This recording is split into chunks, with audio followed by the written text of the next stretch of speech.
नमस्कार दोस्तों, आप सभी लोगों का स्वागत है एक और नए वीडियो में। 8वें वेतन आयोग का फिटमेंट फैक्टर तो बढ़ जाएगा, लेकिन सरकारी कर्मचारियों की सैलरी उतनी नहीं बढ़ेगी। अब जानिए क्यों।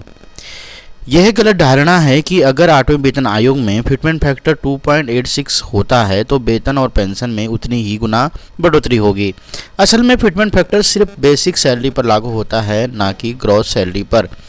8वें वेतन आयोग की जब घोषणा हुई थी तो इसके बाद से ही केंद्रीय कर्मचारियों और पेंशनर्स के बीच पेंशनर्स के वेतन और पेंशन में संशोधन के आधार पर फिटमेंट फैक्टर को लेकर चर्चा तेज हो गई है। रिपोर्ट्स के मुताबिक 8वें वेतन आयोग में फिटमेंट फैक्टर 1.92 से 2.86 के बीच हो सकता है। दरअसल फिटमेंट फैक्टर एक मल्टीप्लायर होता है जिसका इस्तेमाल सरकार कर्मचारियों के वेतन और पेंशन को रिवाइज करने के लिए करती है। हालांकि फिटमेंट फैक्टर को लेकर एक गलतफहमी है। फिटमेंट फैक्टर का असली मतलब क्या है? यह गलत धारणा है कि 8वें वेतन आयोग में फिटमेंट फैक्टर 2.86 होता तो वेतन और पेंशन में उतनी ही गुना बढ़ोतरी होगी। दरअसल में फिटमेंट फैक्टर सिर्फ बेसिक सैलरी पर लागू होता है, ना कि ग्रॉस सैलरी पर। सैलरी और पेंशन में बढ़ोतरी फिटमेंट फैक्टर के अनुपात में क्यों नहीं होती? फाइनेंशियल एक्सप्रेस की रिपोर्ट के अनुसार ग्रॉस सैलरी पर फिटमेंट फैक्टर का उतना असर नहीं दिखता है, क्योंकि कुल वेतन में कई अन्य घटक भी शामिल होते हैं। वेतन और पेंशन को रिवाइज करते समय पे पैनल कई अन्य पहलुओं को ध्यान में रखता है, जैसे डीए को बेसिक पे के साथ मर्ज करना और कई भत्तों को जोड़ना या हटाना।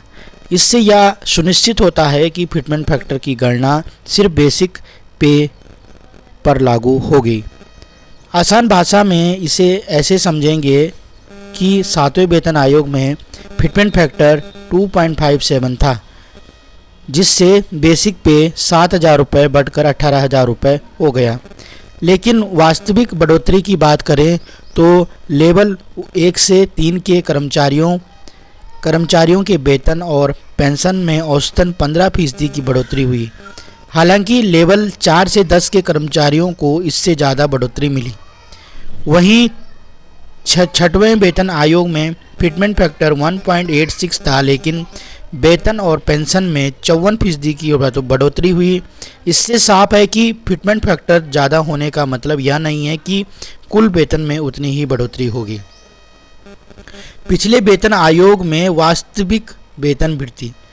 दूसरा वेतन आयोग 14.2%, तीसरा वेतन आयोग 20.6%।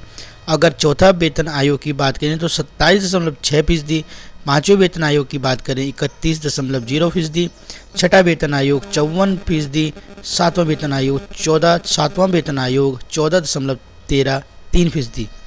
8वें वेतन आयोग कब गठित होगा?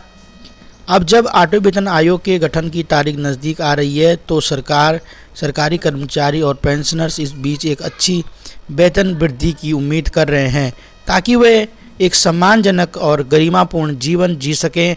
आपको बता दें कि 8वें वेतन आयोग के अप्रैल 2025 में औपचारिक रूप से गठित होने की उम्मीद है। इससे पहले national council of joint consultative mechanism के कर्मचारी पक्ष ने सुझाव दिया है कि नए वेतन आयोग की शर्तों में वेतन, भत्तों, अन्य लाभों, पेंशन और ग्रेजुटी जैसी सेवानिवृत्ति लाभों की समीक्षा भी शामिल होनी चाहिए।